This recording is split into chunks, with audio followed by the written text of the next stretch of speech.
اعوذ باللہ من الشیطان الرجیم بسم اللہ الرحمن الرحیم السلام علیکم۔ امید ہے آپ سب خیریت سے ہوں گے۔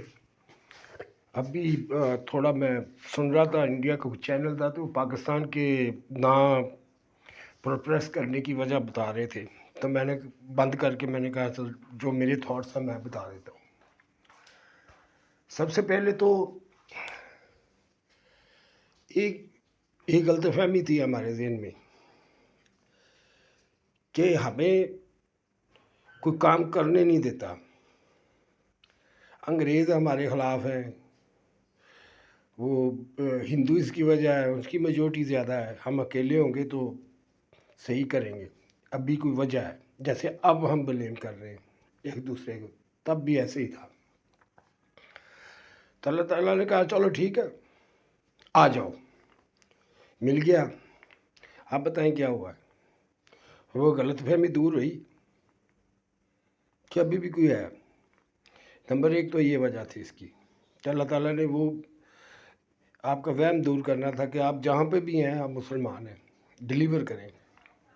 کوئی آپ کو اچھے کام کرنے سے نہیں روکتا، ایمانداری سے چلنے سے یا سچ بولنے سے کوئی نہیں روکے گا آپ لوگوں کو، یا آپ لوگوں کو وعدہ پورا کرنے سے کوئی نہیں روکے گا، آپ کو چیٹی کرنے سے کوئی نہیں روکے گا، آپ کو کسی اور کام سے ہاں آپ کو روکے گا کہ اگر آپ نماز پڑھ کے باقی سب میں کوتاہی کر رہے ہو، اپنے ملک میں فساد ہو، تو تلوار اٹھا کے کسی کے ملک میں جائیں تو پھر تو وہ روکیں گے کہ پہلے بھائی اپنا تو دیکھو نا، اتنے تو کر کے ہو عمل، اتنے تو پیس کرو، اسی تو پھر بھی تھوڑے نال چنگے ہیں کہہ سکتے ہیں۔ تو یہ بات ہے۔ دوسری بات یہ ہے کہ پردیس میں جب ہم رہے ہیں تو وہاں پہ مسلمان، ہندو اور دوسرے لوگ سب تھے، ہم مسلمان تھے۔ اب وہاں پہ خیال رکھنا پڑتا تھا، کیا خیال رکھنا پڑتا تھا؟ یار دوسرے غیر مسلم میں رہتے ہیں، کہیں ہم نا مین کے نیچا نہ سمجھ لگے، مین کے احتیاط کردہ بندہ، کمپٹیشن ہوتا ہے ایک ذہنی طور پہ کہ نہیں یار مین کے پھر غیر مسلم کی آکھن تے بھی اسی کی ہے یا وہ کی آکھن، ایک دوسرے مذہب کے بارے چ بولتے ہیں اسی سوچ کے اسی پاویں رب تو نہ ڈریے دنیا تو ڈر جاتے ہیں۔ اور نہیں کہتے دنیا کی آکھے گی، کئی لوگ صرف ایسے ہی لگے جاتے بھی دنیا گلاں کرے گی، سانوں دنیا گلاں کرے گی، رب تو خوش ہوئے گا نا۔ زمانے تے جڑی اسی ایک مثال بنا گئے ہیں، انہوں نے ویکھ کے جدوں لوگ فالو کرن دے دعائیں دیں دے، بڑے غریب جڑے بیچارے ساری زندگی پیسے لا دے رہندے کس طرح مین کے داج لے کے، تو کوئی بیچارے ویاہ ہی نہیں سکتے، ٹھیک ہے۔ اور دوسری وہ تھوڑے سامنے میں کھلوتا بھاویں جو بھی ہوا ہے ایک ریزن تو بنی نا۔ دوسری بات یہ ہے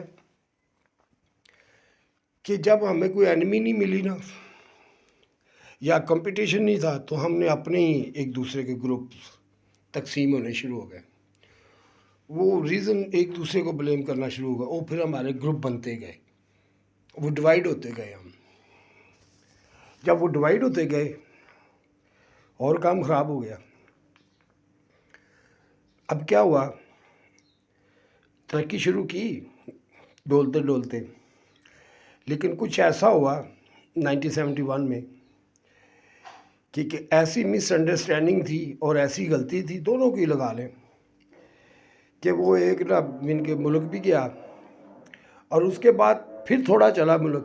آپ بتائیں نا، میں آپ کو بتاتا ہوں، آپ لوگوں کے اوپر نہیں آئی نا، ہمارے اوپر تو بڑی پابندیاں بھی بڑی لگی رہی ہیں، دوسرے ملکوں کے اوپر اتنی پابندیاں نہیں لگیں کہ ہم نے کہا تھا گھاس کھا لیں گے، ایٹم بم ضرور بنائیں گے، کھا لیں گھاس سب، کیونکہ یہ تب سے ہی کام خراب شروع ہوا ہے۔ میں دیکھ رہا ہوں، میں واچ کر رہا ہوں، پہلے حالات میں بڑے ٹھیک ٹھاک تھے، اس وقت تو میں بھی سوچتا تھا بم بنانا اچھا ہے، اسی بڑا خوش ہوا تھا میں جو دھماکے ہوئے سی۔ تو اب سوچتا ہوں اگر محمد صلی اللہ علیہ وسلم ہوتے تو کیا وہ یہ بم بناتے جس سے بے گناہ مرتے ہیں؟ کبھی بھی نہیں بناتے، وہ ہار جاتے، اخلاق سے جیتتے وہ، اور آج بھی ٹائم اخلاق سے جیتنے کا ہے۔ آپ اپنے اخلاق بلند کریں، آپ سے سارے محبت کریں گے۔ یہی ہے. اب کیا ہوا، رشیا کا حملہ ہو گیا تو ایک اسلامائزیشن آئی ہمارے، بہت کٹر پن آیا. کیسے؟ ظاہر جہاد تھا، لڑنا تھا، حفاظت کرنی تھی. تو کیا ہوا پھر، ہم نے وہ آیتیں نکالیں، ان کے جو ترجمے تھے وہ بڑے ذرا سخت کر کے لوگوں کو پڑھائے گئے، جن کو طالبان کہتے ہیں. ٹھیک ہے، تو وہ وہاں پہ دفاعی جنگ ہوئی، اللہ اللہ کر کے وہ ختم ہوئی. ختم ہونے کے بعد ابھی جو ہماری اسٹیبلشمنٹ سوچ ہی رہی تھی کرنا کیا، اب ہم نیکسٹ سٹیپ کیا ہے ہمارا، کیونکہ وہ تو حل ہو چکا تھا سارا کچھ، وہاں پہ حکومت بھی بن چکی تھی. تھوڑا یہ تھا کہ پاکستان نے طالبان کو سپورٹ کیا، کرتا رہا، حالانکہ ٹھیک ہے ان کو کہتا ٹھیک ہے آپ بنائیں حکومت، نیوٹرل ہو جاتے. چلو نو پرابلم. جو ہوا اس کے بعد کیا ہوا کہ وہ پورا تیار ہی، سارے جنرل جتنی ایلیٹ تھی سب گئی، جو دماغ تھے سب چلے گئے، اس کا پتہ بھی نہ چلا. پھر اس کے بعد آ گئی جمہوریت، کیونکہ جمہوریت ہمارے ملک میں نہیں تھی اور نئے ہی پرائم منسٹر تھے، پہلی دفعہ، کوئی ایکسپیرینس نہیں تھا اور کوئی اتنا ابھی انٹرنیشنل لیول پہ اتنے تعلق بھی نہیں بنے تھے.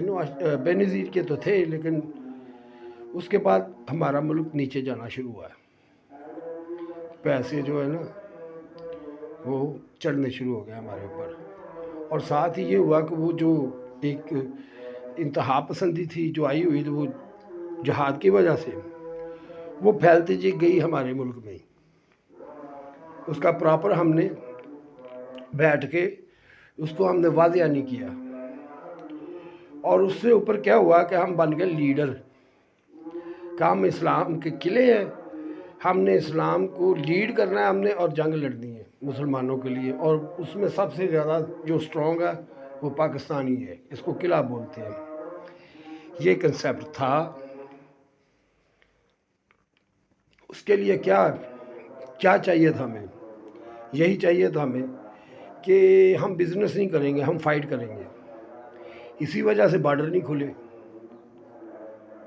اگر بارڈر کھل جاتے ہیں، لوگ آتے جاتے ہیں، میل جول ہو جاتا ہے، کون لڑے گا؟ کوئی لڑے گا؟ بزنس ہو جاتا نہیں لڑے گا. اس لیے یہ بند ہے. لوگ کاروبار کر رہے ہیں، ہم کیوں نہیں کر رہے؟ بڑے بڑے اختلاف ہیں ان کے، کاروبار ہو رہا ہے نا ان کا، ہم کیوں نہیں کر رہے؟ یہ ایک چیز سوچنے والی ہے، وہ بند ہے. دوسرا، یہاں پہ بچے پیدا کیے جائیں، یوتھ، جب ضرورت ہوگی اور ان کو پراپر ایجوکیشن بھی نہیں دی جائے، پراپر ان کی ایجوکیشن کا انتظام بھی نہیں کیا جائے، ان کے لیے ان کو بہتر ماحول نہ دیا جائے. یہی تھا. ادھر تو نہیں ہماری کسی نے ٹانگ کھینچی، ہم خود ہی تھے نا. ادھر تو نہ ہندو تھا، نہ انگریز تھا، کوئی بھی نہیں تھا. تو کیا ہوا یہ جو ایک لیڈر پن کا تھا نا، لیڈر تو آپ ویسے بھی ہیں، لیکن اس کا حل تو یہ تو نہیں ہے کہ آپ صرف ایک ہی چیز پہ یا ایک ہی راستے پہ آپ پختہ ہو کے بیٹھ جائیں کہ بس یہی راستہ ہے ہمارے لیے. اور بھی بڑے راستے تھے. ہم نے پراپر ان کو جدید لیول میں ان کو لے کے نہیں آئے، پیچھے رہ گئے. جب تک مسلمان کنٹریز کو یہ تھا کہ ہاں بھی ہم، اب ان کو بھی پتہ چل گیا آہستہ آہستہ کہ اصل میں اب جو وار ہے وہ ہے کیا. اب تو اکانومی کی وار ہے. تو انہوں نے کانسٹیٹیوٹ ہو کے اپنا کام دھندا کرنا شروع کر دیا. اور جو ہم تھے، ہم رہ گئے. وہ دور کے مسافر ہم کو بھی ساتھ لے لے رے، ہم کو بھی ساتھ لے لے، ہم رہ گئے اکیلے. ہوں تو سعودی عرب بھی کہنا 3% دے سود، یہ ہوتا ہے نا. تو یہ چل رہا ہے. اب ہم احسان پہ، جیسے کوئی ہمارے اوپر احسان کر رہا ہے، بھیک مانگ کے اب جی رہے ہیں ہم، یہ ہمارا. اور عوام ہے جو، اس کا بھی برا حال ہے. اس بیچاری کو یہ بھی نہیں پتہ ان کے اصل رائٹس کیا ہیں، ان کے اصل حقوق کیا ہیں، اور یہ کیسے پتہ کرتے ہیں. یا اگر ہم نے پارٹی جوائن کرنی ہے تو پارٹی کا قانون کیا ہو رہا ہے، اس کا منشور کیا ہے، پہلے وہ دیکھیں بھی ہمارے لیے کیا ہے. ہم نے ساری زندگی ووٹ ڈال لیں گے بس. تو ہم نہیں کھڑے ہو سکتے الیکشن میں. تو وہ ماحول کیوں نہیں بنایا آپ کی پارٹیوں نے؟ اگر نہیں بنایا تو آپ کھڑے کیوں ہوئے؟ یہ چیزیں ہیں. تو یہاں پہ کہتے ہیں نا جو تن لاگے وہ من جانے. جنوں لگدیاں انہوں نہیں پتہ ہوتا ہے. امیر لوگ ہیں یہ، اتاؤ ہے چڑھاؤ ہے، ان کے لیے تو ویسے ہی ہے. ہاں ٹینشن ہوتی ہے. آج 20 دن کے بھی گورنمنٹ کے بندے نہیں ہیں تو اس لیے ذرا پروٹوکول کام ہے. ہمارے فون کا ذرا نا اتنا جلدی جواب نہیں دیا جاتا جیسے اپوزیشن میں ہوتے ہیں یا سائڈ پہ ہوتے ہیں. یہ چیزیں ہیں. اب آپ سوچ لیں آپ نے کیا فیصلہ کرنا ہے. سب سے پہلے تو ان کو بارڈر کھولنے چاہیے تاکہ جو آگے جو چلنا ہے کام اس کا پہلے ہی سدے باب کیا جائے تاکہ ہماری بزنس بڑھے، نہ کہ لڑائی بڑھے. کیونکہ ادھر بھی نادی میں چل رہا ہے، ادھر بھی ہے کچھ تھوڑا بہت. تو مجھے دال میں کچھ کالا کالا لگ رہا ہے. جیسے آپ کی مرضی آپ کریں لیکن فساد نہ ہونے دینا. بہت ہو چکی ہے، بہت دنیا تنگ ہے. آپ بچوں کو آ کے دیکھیں یہاں پہ بڑی حالت خراب ہے بچوں کی. میں دیکھتا ہوں وہ زمبی بنے ہوئے ہیں بالکل. لیکن پھر بھی میں کہتا ہوں کہ یہ بہت سٹرونگ ہے، یہ نسل بہت سٹرونگ ہے، پازیٹیو ہے ابھی بھی. لیکن اب بولتے نہیں. اب بولنا کہ ان کو طریقہ ہی نہیں سکھایا. وہ اب لاڈ بھی کرتے ہیں تو بدتمیز لگتے ہیں. سیدھی سی بات، ہم نے کیا ان کو مینر دیا؟ ہم نے ان کو طریقہ ہی نہیں آتا. میں بھی ایسے ہی تھا، مجھے بھی طریقہ نہیں آتا تھا کہ کیسے میں نے قریب ہونا ہے. تو وہ میں ماسٹر محمد صاحب کو ہاتھ لگا کے نا سائڈ پہ ہو جاتا ہوتا تھا، بھاج جاتا ہوتا تھا. وہ میرا اسکول ہی بدلتا، کہتا میں نے گندے ہاتھ لگا دیا. اب مجھے کیا پتا تھا، اس وقت میں بچہ تھا. تو میں پھر قصور چلا گیا. یہ ہوتا ہے. اب میں دیکھتا ہوں ویسے ہی بچے کر رہے ہیں تو مجھے وہ اپنا بچپن یاد آ گیا. تو میں نے ان سے پھر جو تھوڑا بہت غصے سے دیکھتا بھی ہوتا تھا، یا مجھے تنگ کرتے ہیں، اب نہیں دیکھتا. اب مجھے سمجھ لگ گئی کہ ویسے ہی چل رہا ہے کام. اس کے لیے ہمیں لو لیول پہ جو پرائمری اسکول ہیں ان کو فری کریں، پرائیویٹ اسکول ختم کریں. لینگویج کو ایک ڈھونڈ لیں یا کم از کم 2 رکھ لیں. یہ 4 لینگویج جو ہے نا بچہ سیکھ نہیں سکتا. ہاں اگر کسی ملک میں جا کے بائی پریکٹیکلی جا کے سیکھے تو وہ سیکھ ہی جاتے ہیں، لیکن کتاب سے سیکھنا